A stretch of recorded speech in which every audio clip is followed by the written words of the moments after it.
എല്ലാവർക്കും വേണ്ടത് ആനന്ദമാണ്.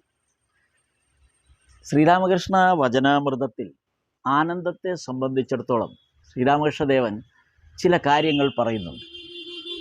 ആനന്ദം 3 തരത്തിലുണ്ട്. ഒന്ന് വിഷയാനന്ദം, മറ്റൊന്ന് ഭജനാനന്ദം, ഇനി മൂന്നാമത്തേത് ബ്രഹ്മാനന്ദം. വിഷയാനന്ദം എന്ന് പറയുമ്പോൾ പണം സമ്പാദിക്കുന്നതിനെക്കുറിച്ചായിരിക്കാം, അല്ലെങ്കിൽ വലിയ ഉദ്യോഗങ്ങൾ നേടുന്നതിനെക്കുറിച്ചായിരിക്കാം, അല്ലെങ്കിൽ ഒരു വലിയ ബിസിനസ് നടത്തുന്നതിനെക്കുറിച്ചായിരിക്കാം, അതല്ലെങ്കിൽ അതുപോലുള്ള മറ്റ് ജീവിതത്തിലെ ചില താല്പര്യങ്ങൾ അതനുസരിച്ചുള്ള ആനന്ദമായിരിക്കാം.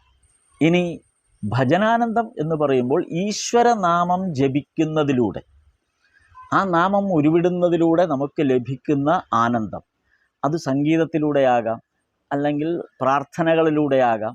ഈ തരത്തിൽ ഈശ്വരനാമം നിരന്തരം ജപിക്കുന്നതിൽ കണ്ടെത്തുന്ന ആനന്ദം. മൂന്നാമത്തേത് ബ്രഹ്മാനന്ദം. ഞാനും ഈശ്വരനും തമ്മിൽ ഒരു ഭേദവുമില്ല, ഈശ്വരനിൽ സമ്പൂർണമായി ലയിച്ചു ചേരുന്ന ഒരു മാനസികാവസ്ഥയിൽ നിന്നുണ്ടാകുന്ന ആനന്ദം. എന്നാൽ ഈ 3 തരം ആനന്ദം എങ്ങനെയാണ് ഒരു സാധാരണ ജീവിതത്തിലേക്ക് നമുക്ക് പകർത്താൻ പറ്റുക?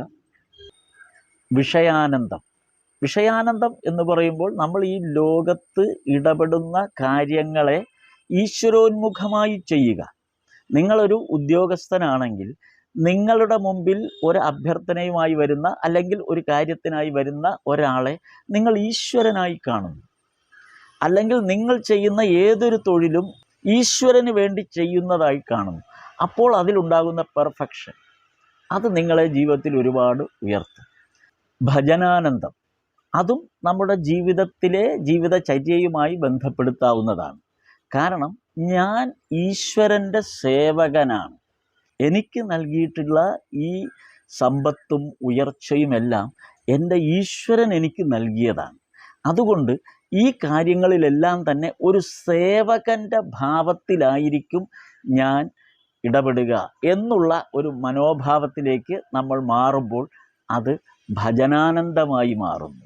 ഈ ലൗകിക ജീവിതത്തിൽ ഞാൻ ഇടപെടുന്ന ഒരു പ്രവർത്തനങ്ങളും അതിൻ്റെ ലക്ഷ്യവും എന്നെ ബാധിക്കുന്നതേയില്ല.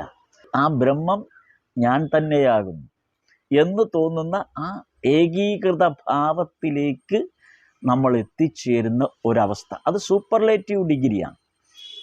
ഏതായാലും ആദ്യം പറഞ്ഞ 2 ആനന്ദങ്ങൾ നിസ്സാരമായി നമുക്ക് നമ്മുടെ ജീവിതത്തിൽ പകർത്താൻ പറ്റും.